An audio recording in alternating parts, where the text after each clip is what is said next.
ദൈവത്തിൻ്റെ അതിപരിശുദ്ധമായ നാമം ഈ പകലിലും നമ്മുടെ നടുവിൽ വാഴ്ത്തപ്പെടുമാറാകട്ടെ.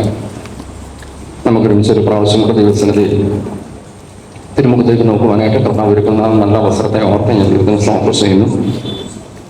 ആത്മീയ ആരാധനയ്ക്കായി ആലയത്തിൽ കടന്നു വന്ന എല്ലാ പ്രിയപ്പെട്ടവർക്കും കർത്താവ് യേശുക്രിസ്തുവിന്റെ നാമത്തിൽ സ്നേഹവന്ദനത്തെ പാടപ്പായിട്ട് അറിയിക്കട്ടെ. പ്രാർത്ഥനയോടും തികഞ്ഞ ഏകാഗ്രഹൃദയത്തോടും ദൈവ സാന്നിധ്യം തിരിച്ചറിഞ്ഞുകൊണ്ട് 2 3 പേർ എൻ്റെ നാമത്തിൽ കൂടി വരുന്നവരുടെ നടുവിൽ കടന്നു വരാമെന്ന് വാക്ക് പറഞ്ഞ ആ കർത്താവിൻ്റെ ദിവ്യ സാന്നിധ്യം ഇന്ന് പകൽ നമ്മുടെ നടുവിലുണ്ട്. മനുഷ്യക്ക് കണ്ടുകൊണ്ട് ആ സാന്നിധ്യം കാണാൻ കഴിയുന്നില്ലെങ്കിലും ആത്മീയ ദൃഷ്ടി പ്രകാശിച്ചാൽ ഇന്ന് പകൽ നമ്മുടെ നടുവിൽ നടകൊള്ളുന്ന കർത്താവിനെ നമുക്ക് കാണാൻ കഴിയും. ആ കർത്താവിൽ നിന്ന് പ്രാപിച്ച് മടങ്ങേണ്ടത് വേണം. ദൈവസന്നിധിയിൽ വന്ന് വെറുതെ പോകാനല്ല നമ്മൾ വന്നത്. കർത്താവിൽ നിന്ന് ചില അനുഗ്രഹങ്ങൾ, രോഗസൗഖ്യം, നമ്മുടെ ആവശ്യങ്ങൾ, മാനസിക ശാരീരിക പ്രശ്നങ്ങൾക്ക് പരിഹാരം ദൈവത്തിൽ നിന്ന് പ്രാപിച്ച് മടങ്ങുവാൻ ഇന്ന് പകൽ ദൈവമായ കർത്താവ് നമ്മളെ സഹായിക്കേണ്ടതിന് പ്രാർത്ഥനയോട് നമുക്ക് ആ ദൈവസന്നിധിയിലായിരിക്കാം. ഒക്കെ വിവരങ്ങൾ പറഞ്ഞ് സമയം ദീർഘമാക്കാൻ ആഗ്രഹിക്കുന്നില്ല. വേഗത്തിൽ വായിച്ച സങ്കീർത്തനത്തിൽ നിന്ന് വിശുദ്ധ ദൈവമക്കളോട് പങ്കുവെച്ച് എൻ്റെ വാക്കുകൾക്ക് വിരാമം കൊടുക്കാൻ ആഗ്രഹിക്കുകയാണ്. നമുക്ക് പ്രാരംഭത്തിൽ അതിൻ്റെ 1-ാമത്തെ വാക്യം ഒന്ന് വായിക്കാം. മതി. ഈ സങ്കീർത്തനത്തിൽ സങ്കീർത്തനക്കാരൻ ചോദിക്കുന്ന 2 ചോദ്യം. ഒന്ന്, യഹോവേ നിന്റെ കൂടാരത്തിൽ ആർ പാർക്കും?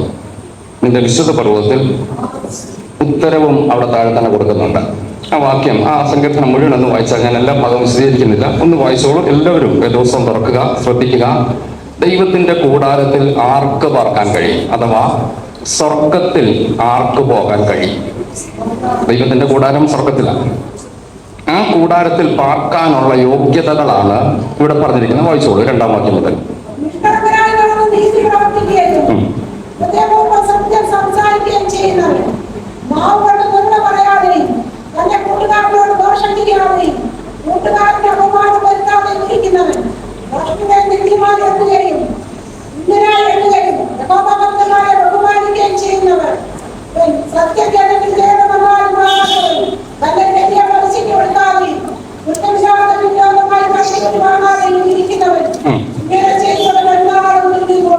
ഇങ്ങനെ ചെയ്യുന്നവൻ കുലുങ്ങി പോകത്തില്ല, അഥവാ അവർ കുലുക്കമില്ലാത്ത സ്വർഗത്തിലെത്തും. അത് ഓരോ വാക്കുകളും വളരെ വിശദമായി വിശദീകരിക്കുന്നതാണെങ്കിലും ഒരു ചിന്ത മാത്രം ദൈവമക്കളോട് പങ്കുവെച്ച് എൻ്റെ വാക്ക് ഞാൻ അവസാനിപ്പിക്കാൻ ആഗ്രഹിക്കുകയാണ്. 2-ാമത്തെ വാക്യത്തിൽ നമ്മൾ വായിക്കുന്നുണ്ട്, നിഷ്കളങ്കനായി നടന്ന്. അങ്ങനെയെങ്കിൽ ഞാൻ വേഗത്തിൽ പറയാം. ദൈവത്തിൻ്റെ കൂടാരത്തിൽ ആർക്ക് പോകാൻ പറ്റും? നിഷ്കളങ്കന് പോകാൻ പറ്റും. നമ്മളെ ഒന്ന് പരിശോധിച്ചാൽ മതി. ബാക്കി ഒത്തിരി യോഗ്യതകൾ അവിടെ ഉണ്ട്. തൽക്കാലം അതവിടെ നിൽക്കട്ടെ. ദൈവം നിശ്ചയ പിന്നീട് ഏതെങ്കിലും ഭാഗത്ത് ഞാൻ സംസാരിക്കാം. നിഷ്കളങ്കമായിട്ട് നടന്നാൽ സ്വർഗത്തിൽ പോകാം. അതിൻ്റെ അർത്ഥം കളങ്കമുള്ളവരായിട്ട് നടന്നാൽ പോക്ക് നടക്കത്തില്ല. അർത്ഥം ഈ ആയുസ് ചെറിയ ആയുസാണ്.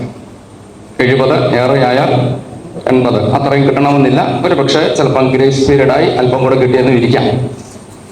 എന്താണേലും ഓർത്താൽ മതി, ഈ ചെറിയ ആയുസിൽ ഞാൻ കളങ്കം ഉള്ള വ്യക്തിയായി ജീവിച്ചാൽ ഇവിടം കൊണ്ട് ഞാൻ തീർന്നു, ഞാൻ അവസാനിച്ചു.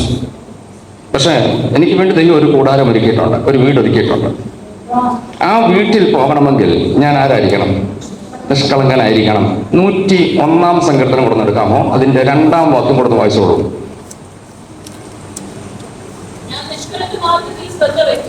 ഞാൻ നിഷ്കളങ്ക മാർഗത്തിൽ ശ്രദ്ധ വയ്ക്കും. എപ്പോൾ നീ എൻ്റെ അടുക്കൽ വരും? മതി. 101-ാം സങ്കീർത്തനം 2-ാം വാക്യത്തിൽ ആ വാക്യം വായിച്ചത്, ഞാൻ നിഷ്കളങ്ക എന്നോട് വായിച്ച വാക്യം, ഞാൻ നിഷ്കളങ്ക മാർഗത്തിൽ ശ്രദ്ധ വയ്ക്കും. അത് വേണമെങ്കിൽ നമുക്ക് ഇങ്ങനെ ഒന്ന് പറയാം, എപ്പോൾ നീ എൻ്റെ വീട്ടിൽ വരും? അടുത്തത്, ഞാൻ എൻ്റെ വീട്ടിൽ നിഷ്കളങ്ക ഹൃദയത്തോട്. അപ്പൊ ഈ 2 കാര്യം ഒന്നിച്ച് പോകണം.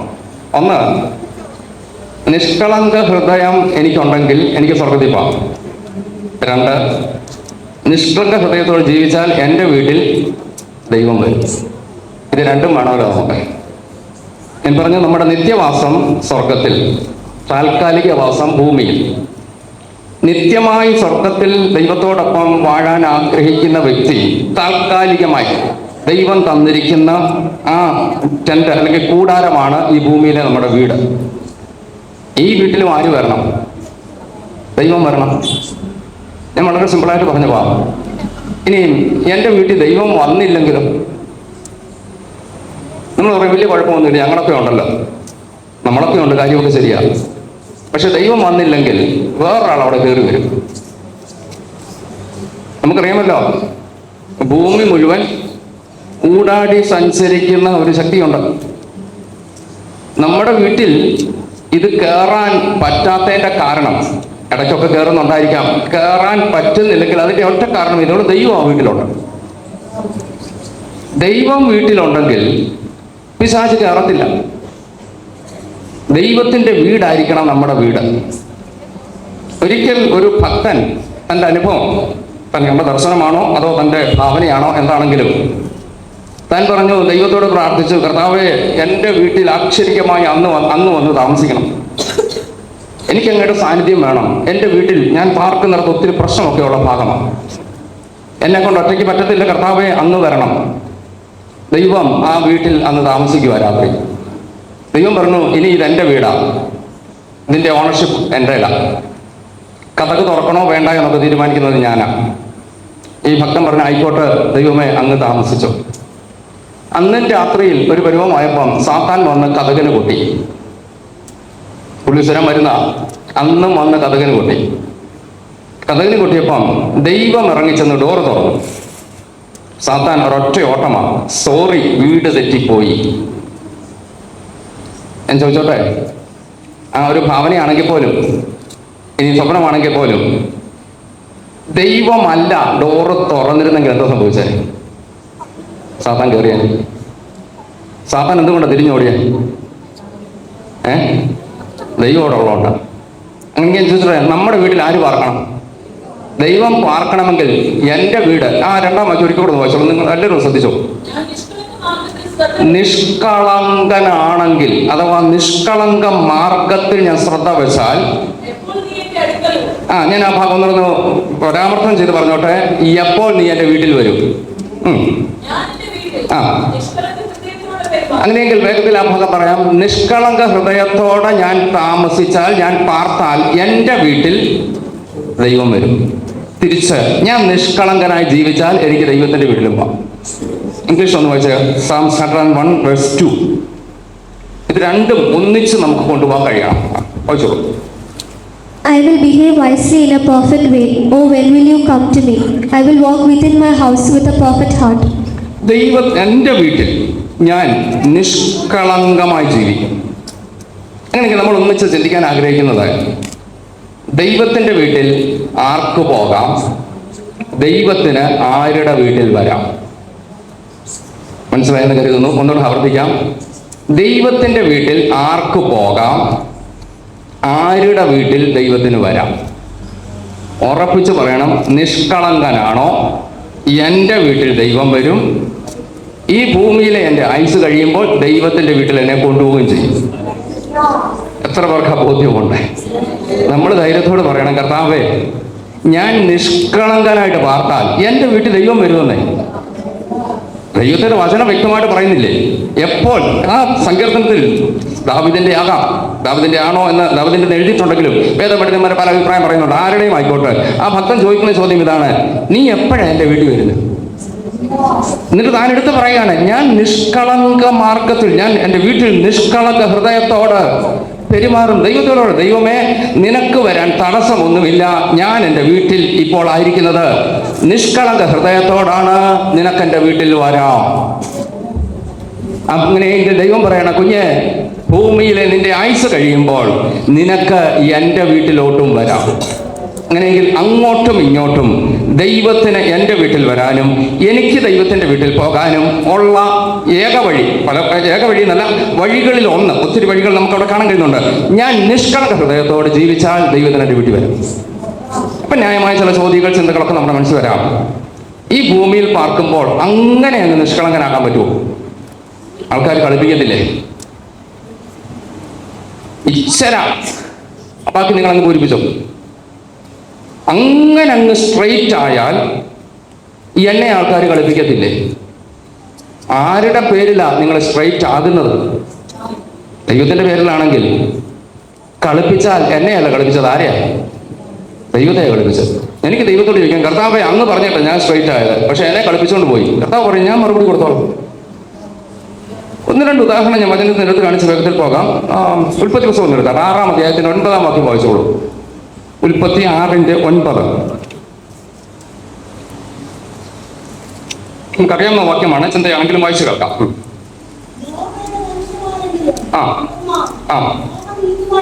നോഹ നീതിമാനും. മതി, നോഹയെ കുറിച്ച് അവിടെ പറയുന്ന വാചകം നിങ്ങൾ ശ്രദ്ധിച്ചല്ലോ. നോഹ നീതിമാനും തന്റെ തലമുറയിൽ നിഷ്കളങ്കനുമായിരുന്നു. നോഹയുടെ ആ കാലഘട്ടത്തെ 6-ാം അധ്യായം 1-ാം വാക്യം മുതൽ വായിച്ചു വരുമ്പോൾ നമുക്ക് കാണാൻ കഴിയുന്നുണ്ട്. മനുഷ്യന്റെ ദുഷ്ടത വലിയത്, ഹൃദയ വിചാരങ്ങളുടെ നിരൂപണങ്ങൾ എല്ലായ്പ്പോഴും ദോഷമുള്ളത്. ഈ കാലഘട്ടത്തിൽ എന്ന് പറഞ്ഞാൽ മനുഷ്യൻ ചിന്തിക്കുന്നത് പോലും ദോഷം. നല്ല കാര്യം ചിന്തിക്കാൻ അവന് പറ്റുന്നില്ല. ദുഷ്ടത വലിയത്, സ്വർഗത്തിലെത്തി.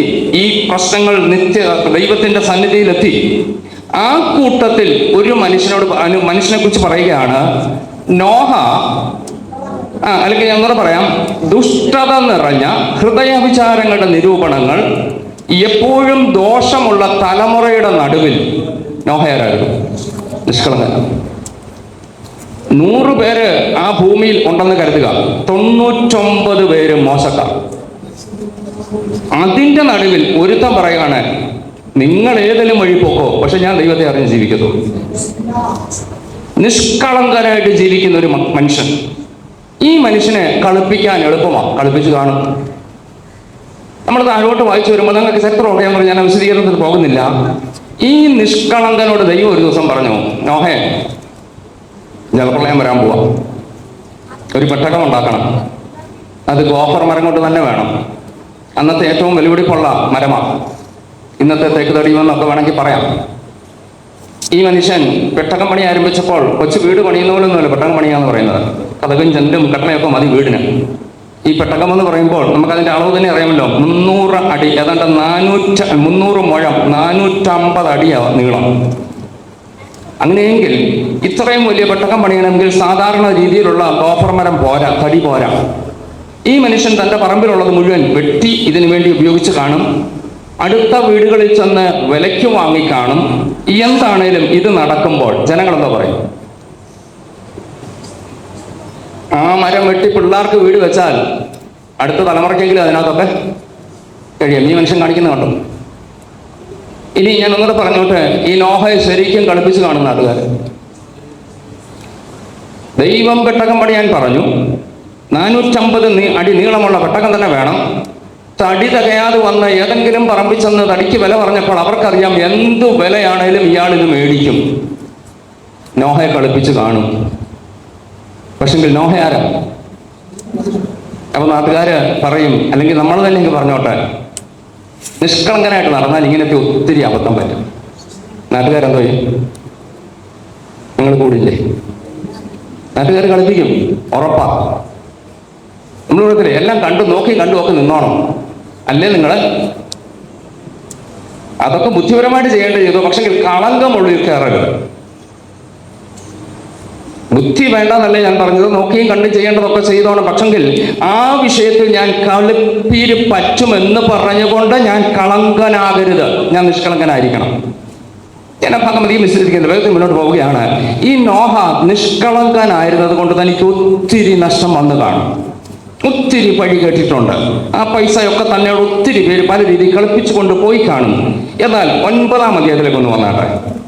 9-ാം അധ്യായത്തിൽ ഈ നോഹയെ കുറിച്ച് പറയുന്ന ഒരു വാക്കൂടെ നമുക്കൊന്ന് വായിക്കാം. 9-ാം അധ്യായത്തിന്റെ 1-ാം വാക്യം വായിച്ചേ.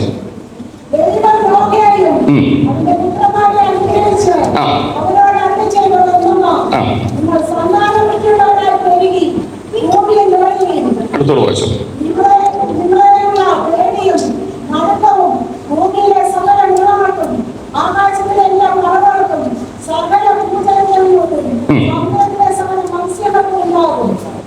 അടുത്തോട് അവയെ മതി. 1-ാം വാക്യത്തിന്റെ അവസാന ഭാഗത്ത് ഒരു ഭാഗം ഞാൻ അവിടുത്തെ വായിച്ചോട്ടെ. നിങ്ങൾ സന്താനപുഷ്ടിയുള്ളവരായി പെരുകി ഭൂമിയിൽ നിറവിൽ. നമുക്കറിയാം, നോഹയും കുടുംബവും അരാറാത്ത് പർവ്വതത്തിൽ പെട്ടകം ഉറച്ചു, ഭൂമി ഉണങ്ങി, ഇവർ ഭൂമിയിലെത്തി. ഇപ്പൊ ഈ ഭൂമി മുഴുവൻ ആരുടേതാണ്? നോഹയുടെ. ആ ഭൂമിയിലെ മുഴുവൻ ഗോഫർ മരവും ഇപ്പൊ ആരുടേതാണ്? നോഹയുടെ. ഭൂമിയിലെ മുഴുവൻ സമ്പത്തും ആരുടേതാണ്? ഇതെങ്ങനെ കിട്ടി? നിഷ്കളങ്കനായിട്ട് നടന്നാൽ കളിപ്പീര് തൽക്കാലത്തേക്കേ ഉള്ളൂ. വല്ലവരും തൽക്കാലത്തേക്ക് കബളിപ്പിച്ചുകൊണ്ട് പോയാലും നിരാശപ്പെടണ്ട. നിഷ്കളങ്കനായിട്ട് ജീവിക്കാമോ? നിന്നോട് പറഞ്ഞത് ദൈവമാണെങ്കിൽ ആ ദൈവം മാനിച്ചിരിക്കും.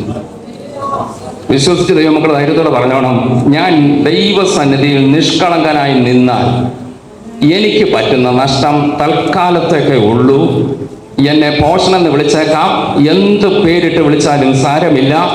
ദൈവമേ, ഞാൻ എൻ്റെ വീട്ടിൽ നിഷ്കളങ്ക ഹൃദയത്തോട് പെരുമാറും. ഈ ഭൂമിയിലെ എൻ്റെ ആയുസ് നിഷ്കളങ്കതയോട് തന്നെ ഞാൻ നയിക്കും.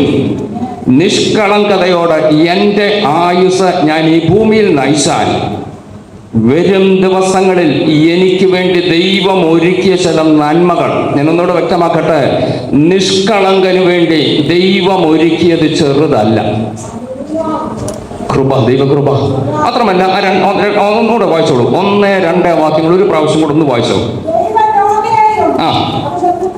ദൈവം നോഹയെയും അവന്റെ പുത്രന്മാരെയും അനുഗ്രഹിച്ചു. അങ്ങനെയെങ്കിൽ ആ വാക്ക് ഞാനൊന്ന് ചേർത്ത് പറഞ്ഞോട്ട്, നിഷ്കളങ്കനെയും അവന്റെ പുത്രന്മാരെയും ദൈവം അനുഗ്രഹിച്ചു.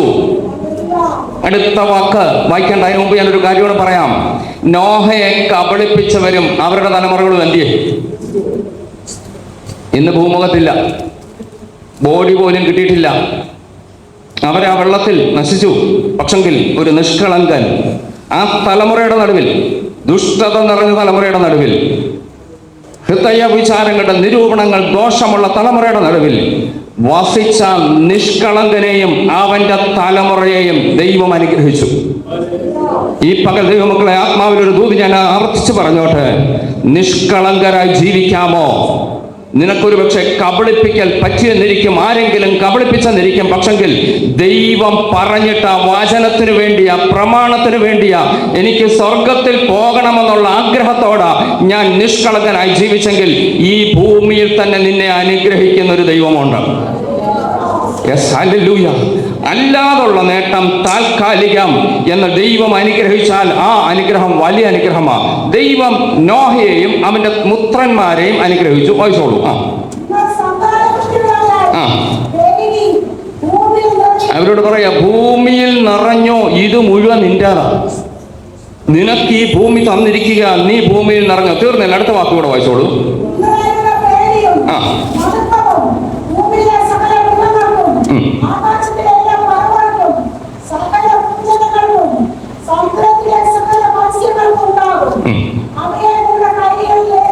അതെ, ദൈവം അടുത്ത് പറഞ്ഞ വാചകം കേട്ടോ. നിനക്കിനി ഒന്നിനെയും പേടിക്കണ്ട. നിന്നെ പേടിപ്പിക്കുമെന്ന് കരുതിയ പലതും നിന്നെ പേടിച്ചിരിക്കും.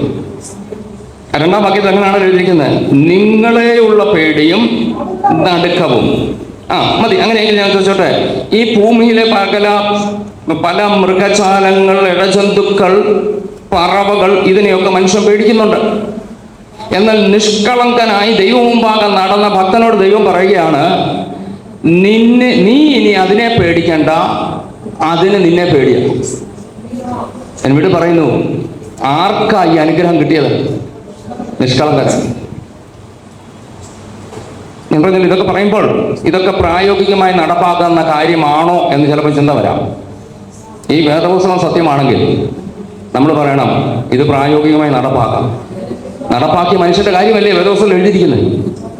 നോഹയുടെ ജീവിതത്തിൽ നമ്മളെപ്പോൾ ഒരു മനുഷ്യനാണ്. അദ്ദേഹത്തിന്റെ ജീവിതത്തിൽ ഇത് പ്രാവർത്തികമായെങ്കിൽ എന്തുകൊണ്ട് നമ്മുടെ ജീവിതത്തിൽ പ്രാവർത്തികമാകത്തില്ല? വചനത്തിന്റെ വ്യവസ്ഥ പ്രകാരം ഒന്ന് നിന്ന് നോക്ക്. ഒരു പക്ഷേ ഞാൻ പറഞ്ഞല്ലോ, പോഷനായേക്കും പലയിടത്തും, സാരമില്ലെന്ന്. അപ്പോസ്തലനായ പൗലോസ് തന്നെ കുറിച്ച് ഒരു ഭാഗത്ത് പ്രകാരം പറയുന്നത്, ക്രിസ്തു നിമിത്തം ഞാൻ പോഷണ. താൻ പോഷണമൊന്നുമല്ല, വിദ്യാസമ്പന്നനാണ്. പക്ഷെ താൻ പറയുകയാണ് ക്രിസ്തു നിമിത്തം. ആത്മീയ വിഷയത്തിൽ, ദൈവിക കാര്യത്തിൽ എനിക്ക് സ്വർഗത്തിൽ പോകണം, എനിക്ക് നിത്യതയാ വലുത്.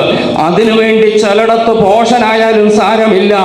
മിടുക്കന്മാരെ അല്ല ദൈവം സ്വർഗത്തിലേക്ക് കൊണ്ടുപോകാൻ വരുന്നത്. വിശ്വസ്തയോട് ദൈവത്തിന് വേണ്ടി നിന്ന് നിഷ്കളങ്ക ഹൃദയത്തോട് ജീവിച്ച് പോഷൻ അന്ന് നാട്ടുകാർ വിളിച്ചു പറഞ്ഞാലും അവരെ കൊണ്ടുപോകാനായി എൻ്റെ കർത്താവ് വരുന്നെങ്കിൽ ഇന്ന് പകൽ വിളിച്ചു പറ, കർത്താവേ, നിഷ്കളങ്കനായി ജീവിപ്പാനുള്ള കൃപ എനിക്ക് തരണമേ. ഹല്ലേലൂയ.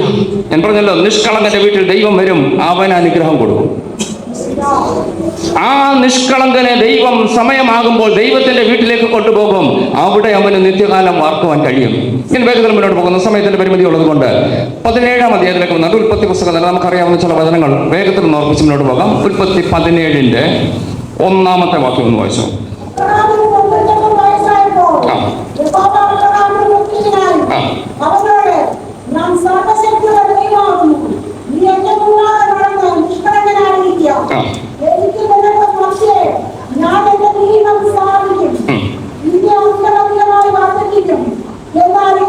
മതി, ആ ഭാഗം നമുക്ക് വ്യക്തമായിട്ട് അറിയാവുന്നതുകൊണ്ട് ഞാൻ ആ ഭാഗത്തേക്ക് അത് വിശദീകരിക്കാൻ വേണ്ടിയിട്ട് പോവുകയാണ്.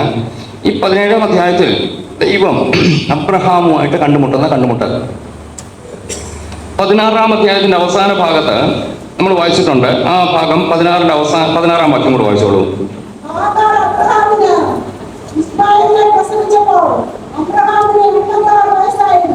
പിന്നെ 17-1 മതി. അങ്ങനെയെങ്കിൽ ഈ രണ്ട് കാലഘട്ടം നമ്മളൊന്ന് കാണണം. 86-ാമത്തെ വയസ്സ് വരെ ദൈവത്തിന്റെ സംസാരം അബ്രഹാമിനോടുണ്ട്. അഥവാ ഇസ്മായേൽ ജനിച്ചു. ആ ചരിത്രം നമുക്ക് അറിയാമല്ലോ. 75-ാമത്തെ വയസ്സ് ദൈവത്തിന്റെ വാഗ്ദത്തം, ഞാൻ നിനക്കൊരു തലമുറയെ തരാം. ഇസഹാക്കിന് വേണ്ടി കാത്തിരിപ്പ് നീണ്ടു. ഇസഹാക്കിനെ കിട്ടാതെ വന്നപ്പോൾ ദൈവം കൊടുത്തതല്ല, അവരുടെ ആ ബുദ്ധിയിൽ ഉരുത്തിരിഞ്ഞ ആശയമാണ് ഇസ്മായേൽ. ഇസ്മായേൽ ജനിച്ചപ്പോൾ അബ്രഹാമിന് 86 വയസ്സ്. പിന്നീട് ദൈവം അബ്രഹാമോടെ കണ്ടുമുട്ടുന്ന എപ്പോഴാണ്? 90.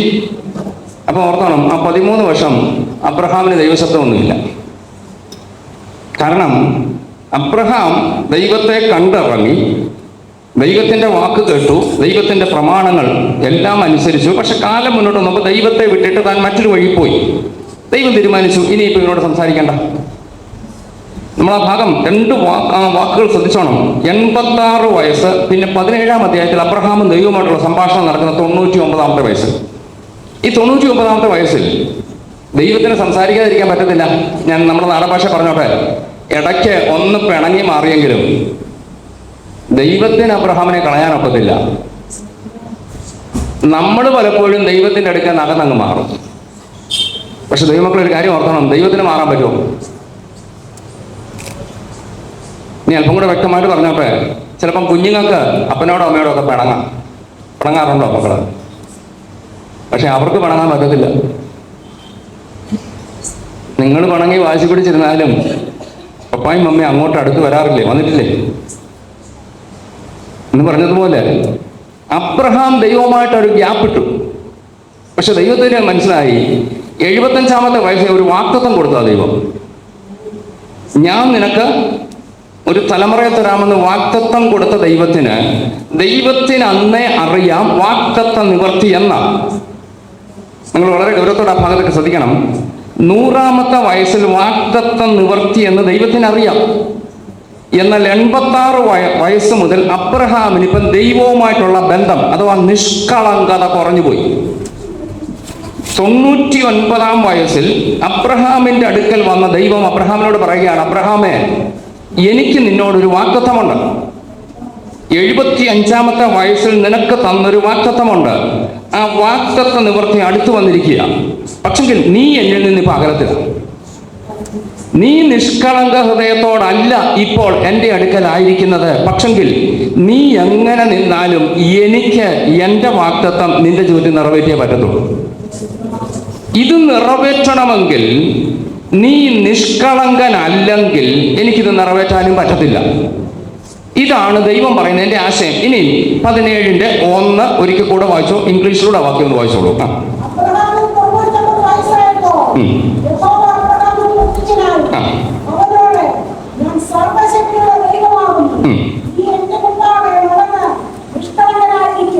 വായിച്ചോ, ഇംഗ്ലീഷ് വായിച്ചോളൂ. Abraham was 99 years old, the Lord appeared to Abraham and said to him, I am Almighty God, walk before me and be blameless. എൻ്റെ മുമ്പിൽ നിഷ്കളങ്കനായിട്ട് നടക്കാം. മലയാളത്തിൽ എഴുതിയിരിക്കുന്നത് എൻ്റെ മുമ്പാകെ നടന്ന് നിഷ്കളങ്കനായിരിക്കാം. ഇംഗ്ലീഷ് വായിച്ചത് നീ നിഷ്കളങ്കനായിട്ട് എൻ്റെ മുമ്പിൽ നടക്കാം. ഞാൻ വേഗത്തിൽ ആ ഭാഗം പറഞ്ഞു മുന്നോട്ട് പോകാം. അബ്രഹാമേ, നിനക്ക് ഒരു വാഗ്ദത്തമുണ്ട്. ഞാൻ ചെയ്ത വാഗ്ദത്തമാണ്. എനിക്ക് ഈ വാഗ്ദത്തം നിറവേറ്റിയേ പറ്റത്തുള്ളൂ. പക്ഷെങ്കിൽ എനിക്ക് ഈ വാഗ്ദത്തം നിറവേറ്റണമെങ്കിൽ നീ ആരാകണം? നിഷ്കളങ്കനാകണം. നിങ്ങൾ കൂടെ ഉണ്ടല്ലോ. ദൈവത്തിന് തൻ്റെ വാഗ്ദത്തം നിറവേറ്റാതിരിക്കാൻ കഴിയത്തില്ല, നിറവേറ്റണം. പക്ഷെങ്കിൽ ദൈവത്തിന് ചില വ്യവസ്ഥയുണ്ട്. എന്നോട് അല്ലെങ്കിൽ നമ്മളോട് ഓരോരുത്തരോടും ദൈവത്തിൻ്റെ ചില വാഗ്ദത്തങ്ങളുണ്ട്. ഈ വാഗ്ദത്തം നിറവേറ്റുമ്പോൾ ഞാൻ നിഷ്കളങ്കനല്ലെങ്കിൽ ദൈവം പറയാം, ഞാൻ പറഞ്ഞതും എനിക്ക് ചെയ്യാതിരിക്കാൻ പറ്റത്തില്ല. അവൻ നിഷ്കളങ്കനല്ലെങ്കിലും ചെയ്തു കൊടുക്കാം എന്ന് ദൈവം ഒരിക്കലും ചിന്തിക്കത്തില്ല. കാരണം ഞാൻ നിഷ്കളങ്കനല്ലാതിരിക്കുമ്പോൾ ദൈവം വാഗ്ദത്തം ചെയ്തു എന്നതിൻ്റെ പേരിൽ എൻ്റെ ജീവിതത്തിൽ ആ വാഗ്ദത്തം നിറവേറ്റിയാൽ പിശാച് ദൈവത്തിനെതിരെ കേസ് കൊടുക്കും. ദൈവമേ, നീ ഇന്നാള് വിശ്വസ്തനല്ലാഞ്ഞിട്ട് പോലും നീ വാഗ്ദത്തം നിറവേറ്റി. ദിവസത്തിൽ ആ ചരിത്രങ്ങളൊക്കെ ഞാൻ വേഗത്തിൽ, ഒത്തിരി വിഷയങ്ങളുണ്ടല്ലോ, അവിടെ കറങ്ങുന്നില്ല.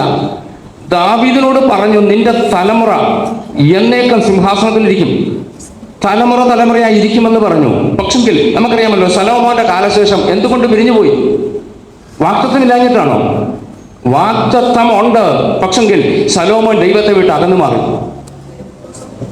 എന്നേക്കും എൻ്റെ സന്നിധിയിൽ വിശ്വസ്തയോടെ നീ നിന്നാൽ നിന്റെ തലമുറയ്ക്ക് തരാമെന്ന് പറഞ്ഞ വാഗ്ദത്തത്തെ കളങ്കിതനായപ്പോൾ ദൈവം പറഞ്ഞു, നീ മടങ്ങി വന്നാൽ തരാം. കൃപ, ദൈവകൃപ. ഈ പകൽ ദൈവമക്കളെ വ്യക്തമായി തിരിച്ചറിയണം. നിഷ്കളങ്കന് ചില വാഗ്ദത്തമുണ്ട്. എന്നാൽ കാലത്തിന്റെ മുന്നോട്ടുള്ള പോക്കിനിടയിൽ എൻ്റെ ആ നിഷ്കളങ്കത മാറ്റി ലോകത്തോട് ചേർന്ന് ദൈവവുമായിട്ട് ഞാൻ അകന്നു മാറി, ലോകത്തിന്റെ കളങ്കം എൻ്റെ ജീവിതത്തിൽ വന്നിട്ട് ദൈവമേ വാഗ്ദത്തം നിറവേറ്റണമെന്ന് പറഞ്ഞാൽ ദൈവത്തിന് നിറവേറ്റാൻ കഴിയത്തില്ല. സ്നേഹിക്കുന്ന ദൈവം എൻ്റെ അടുക്ക് വന്നിച്ച് പറയും, കുഞ്ഞെ, നീ നിഷ്കളങ്കനായിട്ടൊന്ന് നടക്കാം. Yes, hallelujah. ഞാൻ ആ ഭാഗത്ത് നിർന്ന് ആവർത്തിച്ചോട്ടെ. വാഗ്ദത്തം നിവർത്തി പ്രാപിക്കണമെങ്കിൽ നിഷ്കളങ്കരായി നടന്നാലേ പറ്റത്തുള്ളൂ. നമ്മളൊക്കെ പലപ്പോഴും പറയാറില്ല, എന്നോടുള്ള ഒത്തിരി വാഗ്ദത്തമുണ്ട്, തലമുറയോടുള്ള ഒത്തിരി വാഗ്ദത്തമുണ്ട്. ആ പറഞ്ഞ പ്രവാചകന്മാരെ കുറ്റപ്പെടുത്തണ്ട. അവർ കള്ളം പറഞ്ഞതല്ല, അവർ ഭോഷ്കല്ല പറഞ്ഞത്, അവർ വ്യാജാത്മാവിലല്ല പ്രവചിച്ചത്. ഒരുപക്ഷെ ദൈവത്തിന്റെ ആത്മാവ് പറഞ്ഞ നല്ല ശരിയായ ദൂത് തന്നെ ആയിരിക്കാം. എന്തുകൊണ്ട് എൻ്റെ ജീവിതത്തിൽ നിറവേറുന്നില്ലെന്ന് ചോദിച്ചാൽ ഞാൻ കണ്ടുപിടിക്കണം, ഞാൻ നിഷ്കളങ്കമായിട്ടാണോ നടക്കുന്നത്?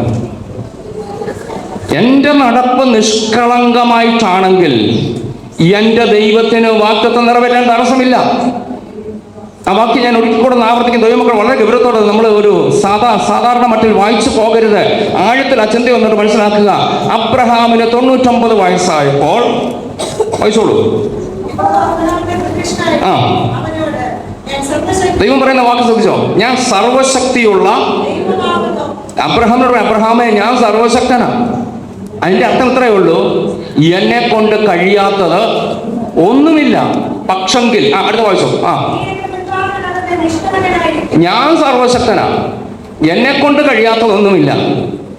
എനിക്ക് നിനക്ക് എൻ്റെ വാഗ്ദത്തം നിറവേറ്റാൻ എനിക്ക് ബുദ്ധിമുട്ടൊന്നുമില്ല. പക്ഷെങ്കിൽ ഒരു വ്യവസ്ഥയുണ്ട്, നീ നിഷ്കളങ്കനായി നടന്നാൽ ഞാൻ വാഗ്ദത്തം നിറവേറ്റാം. Yes, hallelujah, hallelujah. ദൈവത്തിന്റെ ശക്തിയില്ലായ്മയല്ല പല വാഗ്ദത്തങ്ങളും നിറവേറാൻ തടസ്സമായി നിൽക്കുന്നത്. ദൈവം പറയുന്ന, കുഞ്ഞെ, നീ വ്യവസ്ഥയിലോട്ടൊന്ന് വാ, നീ പ്രമാണത്തിലോട്ടൊന്ന് വാ. നീ ലോകത്തിന്റെ കളങ്കങ്ങൾക്ക് വേണ്ടി ഓടാതെ നീ നിഷ്കളങ്കനായിട്ട് എൻ്റെ മുമ്പാകെ നടന്ന് നീ ഒന്ന് തെളിയിക്ക്. എനിക്കൊരു ബോധ്യമാകട്ടെ, നീ നിഷ്കളങ്കനെന്ന് എനിക്ക് ബോധ്യം വന്നാൽ എൻ്റെ വാഗ്ദത്തം ഞാൻ നിനക്ക് തരാം. അസാധ്യമെന്ന് ലോകം പറഞ്ഞ വാഗ്ദത്തത്തെ പോലും നിനക്ക് തരാൻ എനിക്ക് കഴിയും. ഞാൻ സർവശക്തിയുള്ള ദൈവമാണ്. നീ നിഷ്കളങ്കനായിട്ട് എൻ്റെ മുമ്പാകെ നടക്ക. കൃപ, ദൈവകൃപ. അങ്ങനെയെങ്കിൽ ദൈവമക്കളെ ഞാൻ ഓർപ്പിച്ചോട്ടെ, വാഗ്ദത്തം നിവർത്തിക്ക്. നിഷ്കളങ്കത ആവശ്യമാണ്.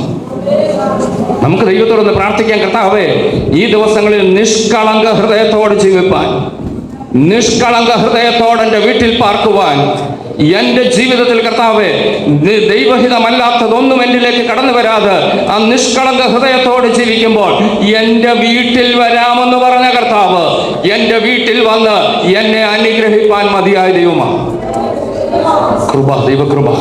നമുക്ക് ദൈവകരം കൽപ്പിച്ച് പറയാം, കർത്താവേ നിഷ്കളങ്കനായിട്ട് നടക്കാൻ ദൈവം പറഞ്ഞെങ്കിൽ, ഞാൻ നിഷ്കളങ്കനായിട്ട് നടന്നാൽ ദൈവം എൻ്റെ അടുക്കൽ വരും, വാഗ്ദത്തം കർത്താവ് എൻ്റെ അടുക്കൽ തരും. ആ രണ്ടാം വാക്യം കൊടുത്ത് വായിച്ചോളൂ. എനിക്കും നിനക്കും മധ്യേ. ആ വായിച്ചോളൂ. ആ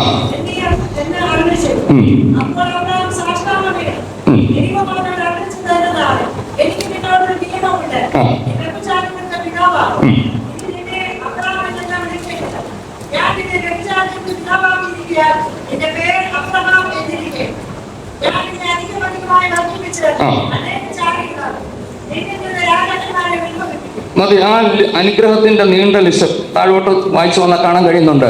ഇതെല്ലാം ദൈവം കൊടുക്കാമെന്ന് പറഞ്ഞു. പക്ഷെങ്കിൽ എന്തോ ചെയ്താൽ മതി? നിഷ്കളങ്കമായിട്ട് നടക്കണം. ഞാൻ പറഞ്ഞല്ലോ, പലപ്പോഴും ദൈവത്തിൻ്റെ ശക്തിക്കുറവോ ദൈവം മറന്നുപോയതോ അല്ലെങ്കിൽ തൽക്കാലത്തേക്ക് ദൈവം അല്ലെങ്കിൽ അവരെ ഇനിയും സഹായിക്കേണ്ടെന്ന് പറഞ്ഞ് ദൈവം തള്ളിക്കളഞ്ഞതോ ഒന്നും അല്ല. നമ്മുടെ ഭാഗത്ത് നിഷ്കളങ്കമായിട്ട് നടക്കുന്നുണ്ട്.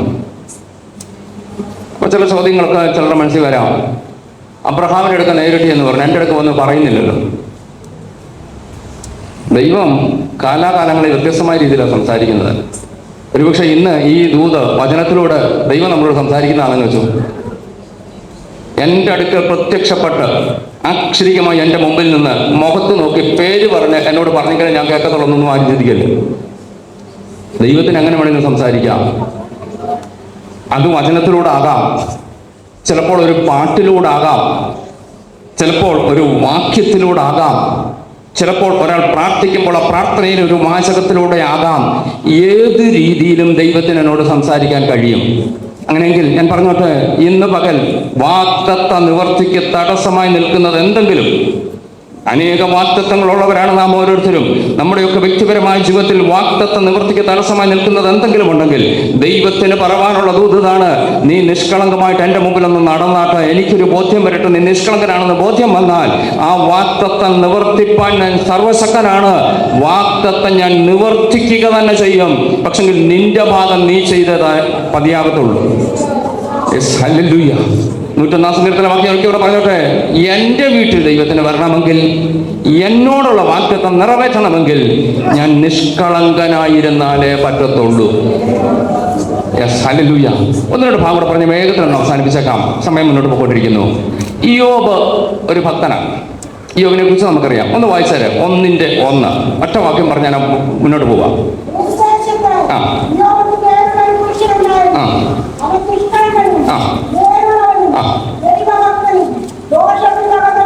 മതി. ഇയ്യോബിന്റെ ചരിത്രങ്ങൾ നമുക്കറിയാമല്ലോ. ഇയ്യോബിനെ കുറിച്ച് 4 വിശേഷണങ്ങൾ എടുത്തു പറയുന്ന കൂട്ടത്തിൽ ഒന്ന് ഏതാ? നിഷ്കളങ്കന. പക്ഷെ ഒത്തിരി ചോദ്യങ്ങൾ ഞാൻ പറഞ്ഞല്ലോ, ഈ ബൈബിൾ ചില ഭാഗങ്ങളൊക്കെ വായിച്ചു വരുമ്പോൾ അറിയാതെ ചോദ്യങ്ങളൊക്കെ വരും. നിഷ്കളങ്കന്റെ വീട്ടിൽ അത്ര വലിയ അനർത്ഥം സംഭവിക്കാൻ പറ്റുമോ? 10 മക്കൾ ഒരു ദിവസം മരിച്ചു. മുഴുവൻ സമ്പത്തും ഒറ്റ ദിവസം അപഹരിക്കപ്പെട്ടു. മാരക രോഗത്താൽ പിടിക്കപ്പെട്ടു. ഭാര്യയ്ക്ക് പോലും അഡ്ജസ്റ്റ് ചെയ്യാൻ കഴിയാത്ത രീതിയിൽ താൻ ഒറ്റപ്പെട്ടു. ആരുടെ ജീവിതത്തിൽ ഇത് സംഭവിച്ചത്? നിഷ്കളങ്കന്റെ ജീവിതത്തിൽ. നമ്മൾ ദൈവത്തിന്റെ പ്രവൃത്തി യാക്കോബിന്റെ ലേഖനം ഒന്ന് വായിക്കാമോ? അവിടെ ഒരു പ്രത്യേക പദമുണ്ട്. 5-ാം അധ്യായത്തിന്റെ 11-ാം വാക്യമാണെന്ന് തോന്നുന്നു. അറിയാമെങ്കിൽ ഒന്ന് വായിച്ചേരെ. യാക്കോബ് 5:11. നിഷ്കളങ്കന്റെ ജീവിതത്തിന്റെ തുടക്കമെന്ത്, ഒടുക്കമെന്ത്, ഇതൊന്ന് മനസ്സിലാക്കുന്ന നല്ലതാണ്.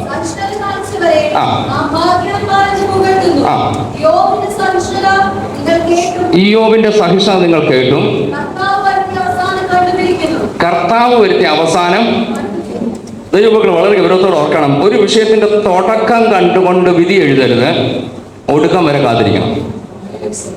ഇയ്യോബിന്റെ ജീവിതത്തിൽ തുടക്കം നിഷ്കളങ്കന അങ്ങനെ സംഭവിക്കാമോ?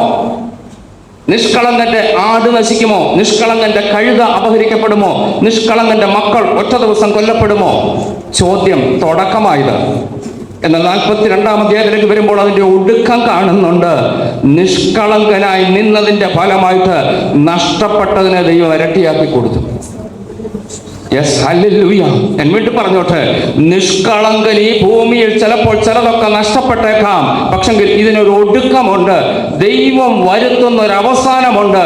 ആ അവസാനം നോക്കുമ്പോൾ പറയണം, ഞാൻ നിഷ്കളങ്കനായി നടന്നത് കൊണ്ട് ഇന്ന് എനിക്ക് ചിലതൊക്കെ നഷ്ടപ്പെട്ടാലും സാരമില്ല, നാളുകളിൽ എന്നെ മാനിക്കുന്ന ഒരു ദൈവമുണ്ട്. ഇന്ന് നഷ്ടപ്പെട്ടതിനെ ഇരട്ടിയായി നൽകി എന്നെ ആദരിക്കുന്ന ഒരു ദൈവമുണ്ട്. ധൈര്യത്തോടെ വിളിച്ചു പറ, ആ ദൈവം എനിക്കുണ്ടെങ്കിൽ എൻ്റെ അവസാന ശ്വാസം വരെയും നിഷ്കളങ്കനായി ജീവിക്കാൻ ഞാൻ ആഗ്രഹിക്കുന്നു. Praise God, hallelujah. 3 ഭക്തന്മാരുടെ ചേർത്ത് ഞാൻ എടുത്ത് കാണിച്ചു. പേരത്തെ എൻ്റെ വാക്കുകൾ അവസാനിപ്പിക്കാൻ ആഗ്രഹിക്കുകയാണ്. നോഹ നിഷ്കളങ്കനായിട്ട് ജീവിച്ചു. നഷ്ടം തുടക്കത്തിൽ, പക്ഷെങ്കിൽ പിന്നീട് ദൈവം അനുഗ്രഹിച്ചു. ഇയ്യോബ് നിഷ്കളങ്കനായി ജീവിച്ചു. ചില നഷ്ടങ്ങൾ വന്നു, തൻ്റെ അവസാനത്തിൽ താൻ വളരെ അനുഗ്രഹിക്കപ്പെട്ടവനായി മാറി. അബ്രഹാം നിഷ്കളങ്കനായി ജീവിതം ആരംഭിച്ചു. ഇടക്കാലത്ത് വിട്ടുമാറി വാഗ്ദത്ത നിവൃത്തിക്ക് വേണ്ടി ദൈവം തന്നോട് പറയുന്നു, നീ നിഷ്കളങ്കനായി നടക്കാം. ദൈവത്തിന്റെ വാഗ്ദത്തം കിട്ടി. ദൈവം നമ്മളെ വിളിച്ചത് എന്തിനാ? എഫേസ്യ ലേഖനം 1-ാം അധ്യായത്തിന് 4-ാം വാക്യം വായിച്ചു.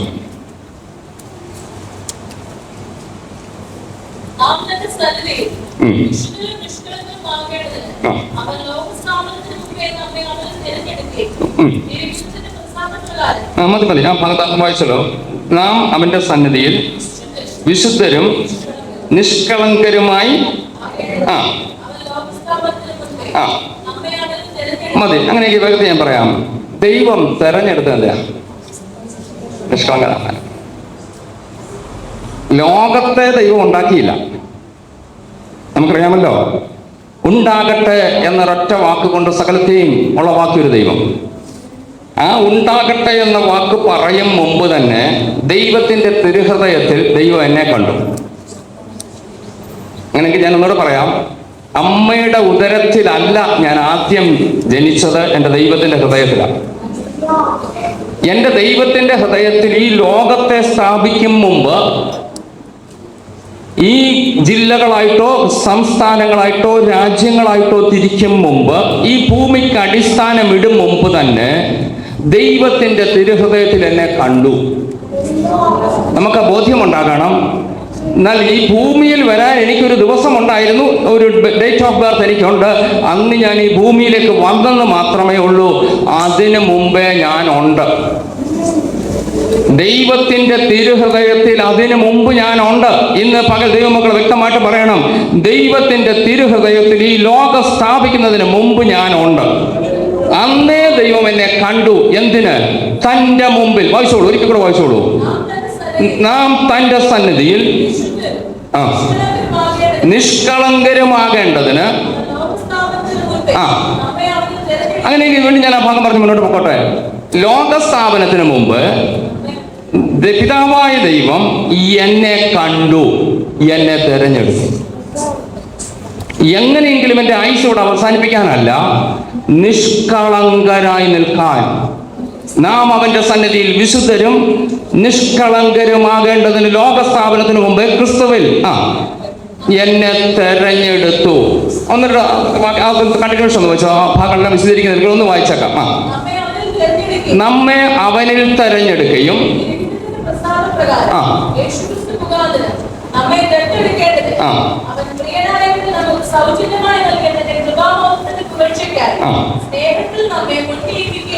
അവിടെ ദൈവം ചെയ്ത 3 കാര്യങ്ങൾ. 1, എന്നെ തെരഞ്ഞെടുത്തു. 2, എന്നെ ദത്തെടുത്തു. 3, എന്നെ മുൻനിയമിച്ചു. ഞാൻ ഭൂമി വന്നില്ല, ഈ ഭൂമി സൃഷ്ടിച്ചില്ല. അതിനു മുമ്പ് തന്നെ ദൈവം നിശ്ചയിച്ചു ഞാൻ നിഷ്കളങ്കനായി ജീവിക്കണം. എന്നെ ദത്തെടുത്തു എന്ന് പറഞ്ഞാൽ സ്വർഗത്തിൽ എനിക്ക് ചെല്ലാൻ അവകാശമില്ല. പുത്രത്വം ആ പുത്രനാണ്. ആ പുത്രൻ എന്തൊക്കെയുണ്ടോ ആ പുത്രത്വം എനിക്കൂടെ തരാമെന്ന് പറഞ്ഞ് എന്നെ ദത്തെടുത്തു. ഈ സൗഭാഗ്യത്തിലേക്ക് ദൈവം എന്നെ തെരഞ്ഞെടുത്തു. മറക്കരുത്, മുൻനിശ്ചയം, ദത്തെടുക്കൽ. ഇംഗ്ലീഷ് ഒന്ന് വായിക്കാമോ? Okay, verse 4 or 3. 4, verse 4. Ephesians chapter 1, verse 4. Just as he chooses in him before the foundation of the world that we should be holy and without blame before him in love. Having predestined us to adoption as sons by Jesus Christ to himself. മതി. Predestined എന്ന് പറഞ്ഞ മുന്നമേ എന്നെ തെരഞ്ഞെടുത്തു, adopt ചെയ്തു, ദത്തെടുത്തു. ഓർക്കണം, ഇത് എവിടേക്കാണ് എന്നെ ദത്തെടുത്തത്? ഈ ഭൂമിയിലെ ഏറ്റവും സമ്പന്നന്റെ വീട്ടിലേക്കല്ല എന്നെ ദത്തെടുത്തത്. സ്വർഗത്തിലെ പിതാവ് എന്നെ ദത്തെടുത്ത് സ്വർഗത്തിന്റെ അവകാശം എനിക്ക് തന്നു. ഇത് മുൻ നിശ്ചയിച്ചതാ. ഞാൻ ജനിച്ചില്ല, ലോകം സ്ഥാപിച്ചില്ല. ഇതിനു മുമ്പേ ദൈവം നിശ്ചയിച്ചു, ഇന്ന വ്യക്തി ഇന്ന സമയത്ത് ഭൂമിയിൽ വരും, ഇവനെ തെരഞ്ഞെടുക്കണമെന്ന് ദൈവം മുൻ നിശ്ചയിച്ചു. അങ്ങനെ ദൈവമക്കൾ എത്ര അത്ഭുതകരമാണെന്ന് ഓർത്ത് നോക്കണം. ലോകത്തെ സൃഷ്ടിക്കും മുമ്പ്, ഞാൻ വീണ്ടും പറയുന്നു, എൻ്റെ അമ്മയുടെ ഉദരത്തിൽ ഉരുവാകും മുമ്പ് ദൈവത്തിൻ്റെ ഹൃദയത്തിൽ ഞാൻ ഉണ്ടായിരുന്നു. ഇന്ന് പകൽ ദൈവമക്കൾ ആ ബോധ്യമുള്ളവർ കരമുയർത്തി ഒന്ന് സ്തോത്രം ചെയ്യാമോ? ഞാൻ എൻ്റെ ദൈവത്തിൻ്റെ ഹൃദയത്തിൽ ഉണ്ടായിരുന്നു. ഓ ഹല്ലേലൂയ! ദൈവമേ, അങ്ങയ്ക്ക് എന്നെ കാണാൻ മനസ്സായതിനായി സ്തോത്രം. യോഗ്യതയില്ലാത്ത, അർഹതയില്ലാത്ത നാട്ടിൽ എന്നെക്കാൾ ഉന്നതന്മാരുള്ളപ്പോൾ അതിൻ്റെ നടുവിൽ നിന്ന് കർത്താവേ, എന്നെ ഈ ലോകം സ്ഥാപിക്കും മുമ്പ് തന്നെ അങ്ങയുടെ ഹൃദയത്തിൽ എന്നെ കണ്ടതിനായി സ്തോത്രം.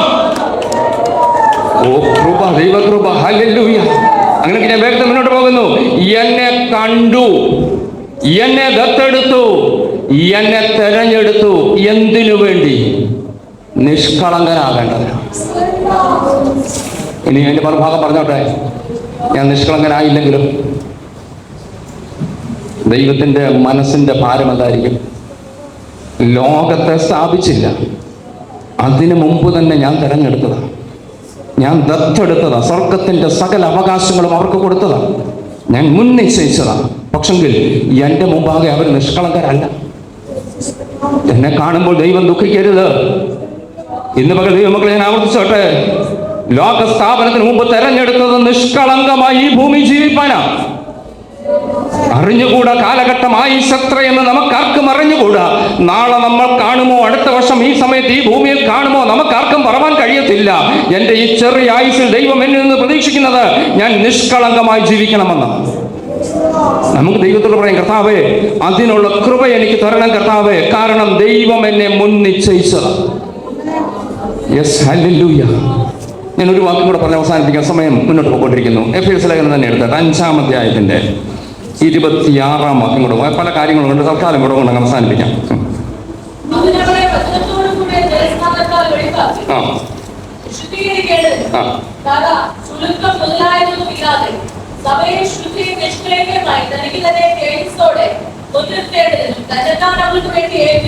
മതി.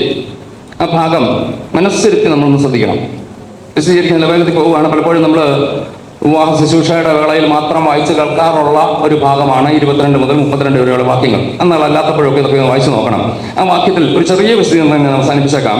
അവിടെ എഴുതിക്കുന്നത്, അവൻ അവളെ വചനത്തോടു കൂടിയ ജലസ്നാനത്താൽ വെടിപ്പാക്കി വിശുദ്ധീകരിക്കേണ്ടതിനും കറ, ചുളുക്കം മുതലായവ ഒന്നും ഇല്ലാതെ സഭയെ ശുദ്ധയും നിഷ്കളങ്കയുമായി. അങ്ങനെയെങ്കിൽ ദൈവം സഭയെ തെരഞ്ഞെടുത്തു. സഭ വിശ്വാസികളുടെ കൂട്ടം, നമ്മളെ ദൈവം തെരഞ്ഞെടുത്തു. എന്തിനാ തെരഞ്ഞെടുത്തത്? ഇംഗ്ലീഷിൽ ആ വാക്യം അല്പം കൂടുന്നു, വ്യത്യാസം ഒന്ന് വായിച്ചത്. 26 onwards. That he might sanctify and cleanse her with the washing of water by the word, that he might present her to himself a glorious church, not having spot or wrinkle or any such thing, but that she should be holy and without blemish. മതി. അവിടെ പറയുമ്പം ദൈവത്തിന് യേശു കർത്താവിൻ്റെ രക്തത്താൽ നമ്മളെ വീണ്ടെടുത്ത് കഴുകി ശുദ്ധീകരിച്ചു. കറ, ചുളുക്കം മുതലായവ ഒന്നുമില്ലാത്ത. ഈ ലോകത്തിൻ്റെ കറകൾ, ചുളുക്കങ്ങൾ, പ്രശ്നങ്ങൾ പലതുണ്ട്. പക്ഷെ ആ രക്തത്താൽ എന്നെ കഴുകി ശുദ്ധീകരിച്ചു. എന്നിട്ട് പിതാവിൻ്റെ മുമ്പിൽ മുൻനിർത്തേണ്ടതിന്, ഇംഗ്ലീഷ് വായിച്ചത് പ്രസന്റ് ചെയ്യണമെങ്കിൽ, എന്നെ അവിടെ കൊണ്ട് പ്രസന്റ് ചെയ്യണമെങ്കിൽ ഞാൻ എങ്ങനെ ആയിരിക്കണം? നിഷ്കളങ്കനായിരിക്കണം. എൻ്റെ വാക്ക് ഇവിടെ അവസാനിപ്പിക്കാൻ ആഗ്രഹിക്കുകയാണ്. എന്നെ ലോകസ്ഥാപനത്തിന് മുമ്പേ കണ്ടത് നിഷ്കളങ്കനായി ജീവിക്കാൻ. ഇനിയും പിതാവിൻ്റെ മുമ്പിൽ എന്നെ പ്രസന്റ് ചെയ്യണമെങ്കിൽ ഞാൻ ആരായിരിക്കണം? നിഷ്കളങ്കനായിരിക്കണം. അല്ലെങ്കിലോ പിതാവിൻ്റെ മുമ്പിൽ പ്രസന്റ് ചെയ്യത്തില്ല. കറ, ചുളുക്കം മുതലായവ ഒന്നുമില്ലാത്ത, ഒന്ന് വായിച്ചു, മലയാളത്തിൽ തന്നെ വായിച്ചു. കറ, ചുളുക്കം മുതലായവ ഒന്നുമില്ലാതെ സഭയെ ശുദ്ധവും തനിക്ക് തന്നെ തേജസ്സോട് മുൻനിർത്തേണ്ടതിന്, തനിക്ക് വേണ്ടി പുത്രനായ ക്രിസ്തു എങ്ങനെ തേജസ്സിൽ നിന്നോ ആ തേജസ്സിൽ, അഥവാ ആ പുത്രന്റെ നമുക്ക് ആ ഭാഗമാണ് കാന്ത ആ ഭാഗമാണല്ലോ അവിടെ വായിച്ചു വരുന്നത്.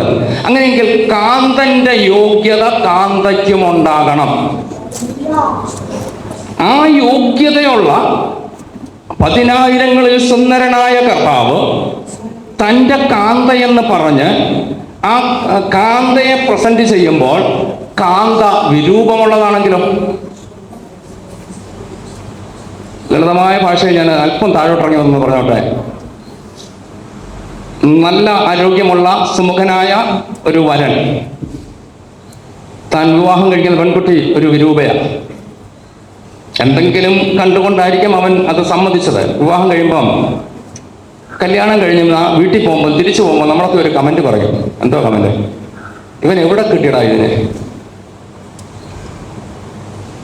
നിങ്ങളാരും പറഞ്ഞിട്ടില്ലേ? ഇതിനെ എവിടെ കിട്ടി?